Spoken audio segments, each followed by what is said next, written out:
our latest new workshop is about note-taking.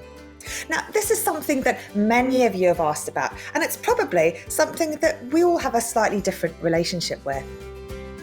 It may also be something that changes for each of us depending on what we're doing and how we're trying to do it. But the one thing I do know is that note-taking can be really, really helpful in understanding tricky concepts, remembering key points, and it gives us a way to grasp things in a way that makes sense to you. And ultimately can be like a linchpin to ways of critically thinking and evaluating information. Because it is about what works for you. Now, my colleague Jayrixon has a completely different approach to note-taking, and it's one we featured at a Student Hub Live broadcast, so I've invited her to be our guest speaker.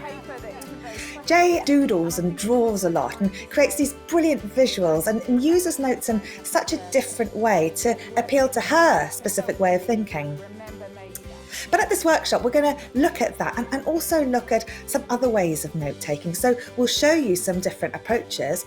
But what's going to be different is that we're encouraging you to think about the ways in which we all take notes and to hopefully share some ideas that we can all take away different things from to add to our own note-taking toolkits. Which one of those do you think? So while this will be a structured workshop, there's plenty of opportunity to meet others and connect in the wonderful space that is Student Hub Live. But you might go, oh, hang on, you know what, I've never seen that before, I might want to have a go.